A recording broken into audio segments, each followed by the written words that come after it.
Is Matthew Livelsberger the Cybertruck detonating guy, supposedly that shot himself in the head and then exploded his Cybertruck with fireworks and such? Is he still alive?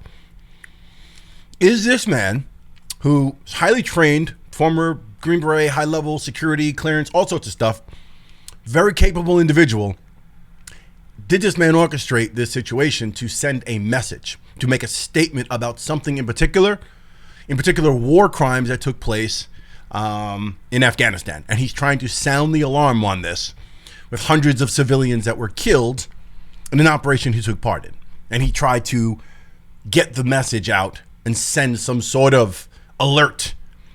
We're going to get into it. Time to Talk podcast. This guy might still be around. This is playing out like a really crazy CIA, one of those MI6 movies, spy movies or something along those lines. I really want to dissect this. I saw the interview with Sam Shoemate on Shawn Ryan. I think it's like 2 or 3 days ago. And my God, I have seen some interviews and heard some things. You go through conspiracy theories and different things, or you listen to Mike Benz talk about the deep state and the blob, Department of Defense, Department, Homeland Security, CIA, all the things that take place behind the scenes, all of the maneuvering and the secrecy and the staged coups in other countries. You think about all these things. You think about these terrorist attacks and certain things and how some things are orchestrated, false flag events, Black Swan. You think about all of these things. And, it stirs your mind to the point of just how much do I not know, and how fortunate we are for alternative media sources, such as Rumble and such as, Racket News and Substack and such, on Substack. And people like this, right? People like, Shawn Ryan doing this interview, Sam Shoemate, people like Mike Benz, again, exposing all this, Whitney Webb, Matt Taibbi and Walter Kern, and a lot of these things that come out and allow us to dissect these things, not necessarily believe everything, but dissect it all and think about it. We've had recently, in the end of the year, this whole thing with the drones. We're going to get into that here because this guy apparently has information on those drones and what this is all about. And it is absolutely terrifying. I'm actually shocked before I started doing this episode today, I thought for sure, being Monday, that there would be a whole lot of videos talking about the interview on Shawn Ryan, right? There would be a bunch of people commenting on exactly how crazy this really is, how significant this is. This is probably, for me right now, the biggest piece of news. After I watched it a couple of times, and I'm just, I don't even know where to start. Well, here's what we're going to do. I want to go to key points in that interview and actually listen to the email that was sent by Matthew Livelsberger to Sam Shoemate. He reads it. And I want to talk about it, get into it right here. Welcome to the show, by the way. Subscribe, hit the like button. I truly appreciate that. Subscribe if you've not subscribed. We're going to have plenty of things like this to get into. Let's get into this video. Hopefully I won't have any technical issues. I'm still sick and dealing with a couple things. But right now I want to go into the actual letter that was written by the suspect guy, Matthew Livelsberger, Cybertruck guy. I want to get into that actual email and how it reads. You want to read the email? Yep. So this email came in on December 31st at 10:42 a.m. That is Tuesday. He said, "In case I do not make it to my decision point or on to the Mexico border, I am sending this now. Please do not release this until 1 January and keep my identity private until then. First off, I am not under duress or hostile influence or control. My first car was a 2006 black Ford Mustang V6 for verification.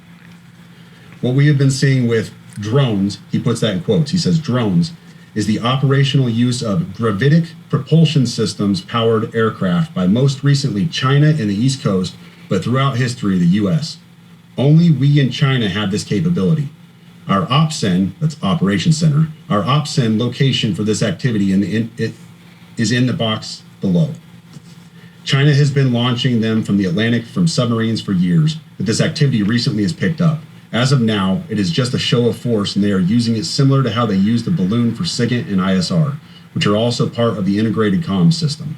There are dozens of those balloons in the air at any given time. So let's pause there for a second. The speculation and the reports on a lot of these drones, I talked about it here before when we were bringing up the Jersey or their eastern seaboard drone situation, was that they were coming off the water. They were being launched off the water, whether from a base of some sort or some sort, whether it was underwater or coming up and then being deployed, sent over land. But we do know that they were coming from offshore. So apparently China is launching these things offshore, and they must have some sort of mothership or whatever it is where these things are coming from. This gets really scary now here. The so what is because of the speed and stealth of these unmanned aircraft. They are the most dangerous threat to national security that has ever existed. They basically have an unlimited payload capacity and can park it over the White House if they want it. It's checkmate. Okay. It's checkmate. Do you hear that? You think maybe I was being a bit, sensational, and I was maybe being extreme in saying this is probably the most significant, or to me, the most interesting piece of news and current stories going out right now. The fact that he's saying they have unlimited payloads and can park over the White House or whatever other structure they want to, significant structure or a significant place of whatever, and can, my instant thought conjured up was Independence Day with like ships just hovering over major cities, specifically one in DC over the White House. And that's basically what he's describing, that these drones have unlimited payload and that they are the current largest threat to national security. U.S. government needs to give the history of this, how we are employing it and weaponizing it, how China is employing them and what the way forward is. China is poised to attack anywhere in the East Coast. I've been followed for over a week now. How is that not news? How is any of this not news? How is none of this being reported on mainstream media? Like, even if you're at all, again, and it just speaks to, I think we know I'm almost being rhetorical at this point, right? Like, we know they're not going to report on this. We know, even if they've seen the Shawn Ryan show and they've seen this and they're questioning, they're not gonna do a report on it. They're not gonna say, hey, we found this. And again, journalistically speaking, they don't need to confirm anything. That's not the news's job. They're not, but they would at least report to a degree that this is floating out there. So I find it highly suspect that something along the lines of China could possibly attack the eastern seaboard, which is my side of the world, my side of the country, with this technology. Is just like, how is this just being passed between, a few videos here and there? From likely Homeland or FBI, and they are looking to move on me and are unlikely going to let me cross into Mexico, but won't because they know I am armed and I have a massive VBID. Let me pause right there for a second. So he says a massive VBID. When I was talking to the FBI yesterday, they didn't know what a VBID was. I had to explain what that acronym meant, literally. You fucking serious? Dead serious. I said it twice and he goes, you said that word VBID. Can you tell me what that is? For your audience, a VBID, for your audience who has not been in the GWOT for the last 20 years, a VBID is a vehicle-borne improvised explosive device. In layman's terms, a car bomb, what we saw at Trump Tower. So, backing up, he says, I am armed and have a massive VBID. I've been trying to maintain a very visible profile and have kept my phone, and they are definitely digitally tracking me. Here's where he gets into the other stuff. And this is where we had to redact the names. Well, your producer redacted the names. I have knowledge of this program and also war crimes that were covered up during airstrikes in Nimruz province, Afghanistan in 2019 by the admin, DOD, DEA, and CIA. I conducted targeting for these strikes of over 125 buildings. 65 were struck because of civcas, that's civilian casualties, that killed hundreds of civilians in a single day. U.S. FORA continued strikes after spotting civilians on initial ISR. It was supposed to take 6 minutes and scramble all aircraft in CENTCOM. The UN basically called these war crimes, but the administration made them disappear. I was part of that cover-up with U.S. FORA, an agent, redacted, of the DEA. So I don't know if my abduction attempt is related to either. I worked with redacted IO staff on this as well as the response to Bala Murghab. Redacted commander at the time, redacted, can validate this. You need to elevate this to the media so we avoid a world war because this is a mutually assured destruction situation. Then he says, for vetting, my LinkedIn is Matt Berg or Matthew Livelsberger, an active duty 18 Zulu out of 110, that's 1st Battalion 10th Special Forces Group. My profile is public. I have an active TSSCI with UAP, USAP access. What is USAP? Do you know what that is? I don't know what that is. But I checked his credentials on LinkedIn. So that was the first thing I did. I went to his LinkedIn page. First thing I noticed was all of his bona fides were in place. He has all the UAS training from USASOC and everything else. And so I said, okay, at least the guy knows what he's talking about with drones.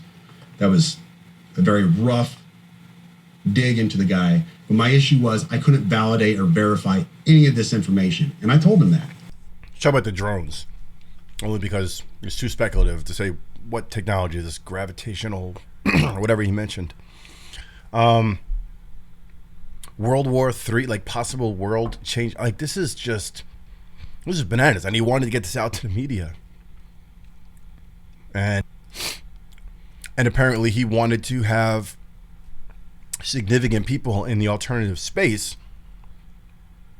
He was trying to reach people, and he was trying to reach Peter Hegseth and incoming Department of Defense. Like he was trying to reach high-level people to get this story out. Now, this is where it gets interesting, going back to the idea that this guy is still alive and that this was nothing more than him sending a message regarding that particular operation in Afghanistan, which he was part of, which he's trying to blow the whistle on. This is a whistleblower operation. This is a situation where he's trying to identify or to let the media and interested parties, such as the United States, know that the current administration, in league with CIA, Department of Defense, and DEA, and whatever, are covering up an operation the UN has deemed as criminal, war crimes, and they are trying to cover it up. So the possibility is that they were trying to get this guy, they're trying to off this guy or kidnap him.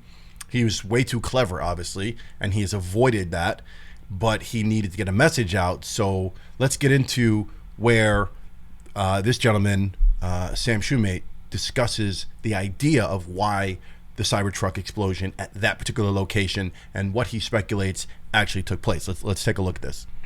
You get a Tesla because you know it can drive itself up to the hotel, the Trump Tower. You put a body in it, roll it up. It's already burned up, or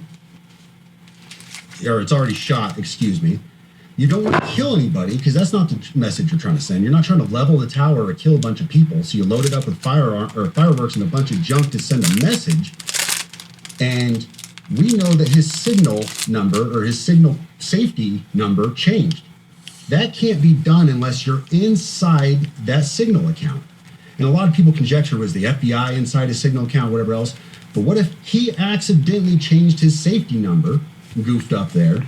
He rolled a body up in a Tesla specifically because a Tesla can drive itself up to the tower, and did what he did to send a message to expose his stuff. And he's still alive out there somewhere.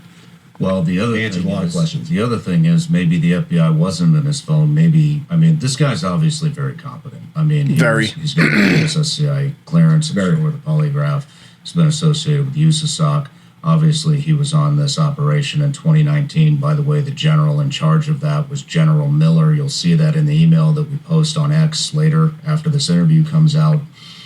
You know, maybe he changed his number on purpose and switched phones because he obviously was tipped off or conducted his own counter surveillance and caught Homeland or FBI tracking.